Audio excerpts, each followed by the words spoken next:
In my line of work, I'm not only an educator, but also, a therapist and a coach and a part-time father figure. And as, a part-time Uber driver, I have found that I need that job to feel better about myself, because my main occupation is teaching 6th graders. That's middle school. And it's a little rough, like it's hard to have any pride whatsoever when you're teaching middle. I'll give you an example. I started about 10 years ago. My first year teaching, they didn't call me Mr. Clark, they called me Napoleon Dynamite. And we just reference that movie. I mean, it's kind of accurate, but like, it still hurt. Give you another example. Like this year, a kid came up to me, and I don't even think she was trying to be mean, but she came up to me and she was like, Mr. Clark, where do you get your haircut? And I said, I don't know, the haircuttery. And she runs over to her friends, and what I hear her say is, see, that's why it looks like that.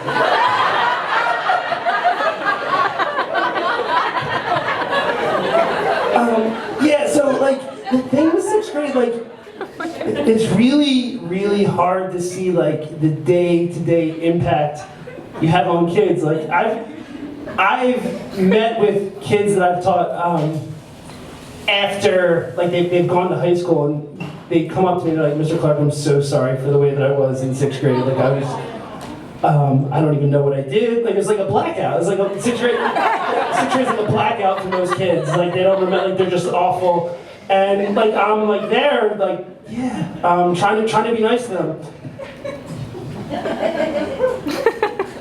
And this year was particularly tough for me. There's a good friend of mine, who's, in my mind, a really good guy, and he was accused of behaving inappropriately. He's a 4th grade teacher, and he does a lot of great work in the city. He coaches girls soccer. He works with the team who made it to the baseball championships last year. And it was really hard for me to deal with, like, is this guy that I know this way, or, was he accused of something that he didn't do? It was really, really hard to deal with mentally for me, and I struggled with it a lot, and I had a lot of trouble with it. And I really didn't know how to act. And not only that, but it created like a really weird culture at our school where kids thought, like, for the first time, like this is the first time I've ever experienced something like this, that that kids thought like the adults who were in charge of them might not always have their safety in mind. It created even more drama than usual in the 6th grade. And I found it really hard to take pride in the work that I was doing. So, kind of lightening things up a little bit, getting back, I don't know if you can tell this by looking at me, but I also dabble in slam poetry. Snaps. And I coach a high school team. There's a really great slam poetry team, or really great slam poetry program in the city called the Philly Youth Poetry Movement. You guys know it? It's awesome. Look it up. It's like the best thing the city's got going. And the city has many great things.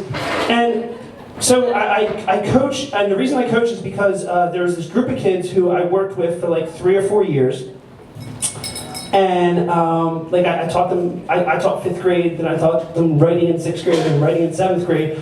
And they went to this school that had just started about 4 years ago called Cristo Rey.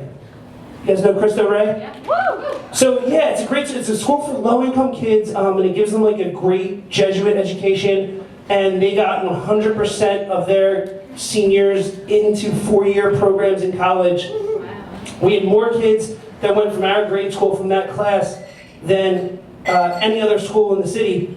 And I went there about a month ago, and I was really in a tough place, like with all this stuff that was going on.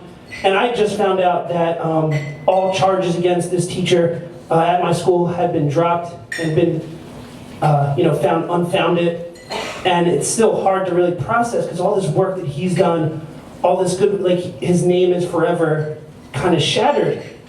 And it's like, could that happen to me? I'm really trying to do, my best to impact their education. But I get there, and these kids come up to me, and one of the kids who I taught for 3 years got a full scholarship for 4 years to Drexel.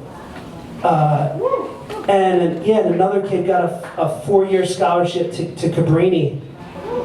And another kid got a 4-year scholarship to Georgetown. And another kid who's at another school, Mary Mercy, got the Gates Scholarship, which she's one of only 15 kids to get it. And I'm not by any means taking any primary credit for that. But it was so reaffirming in that,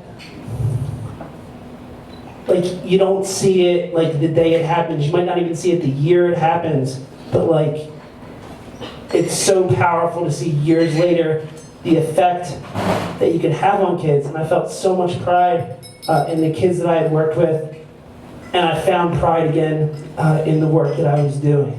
Thank you.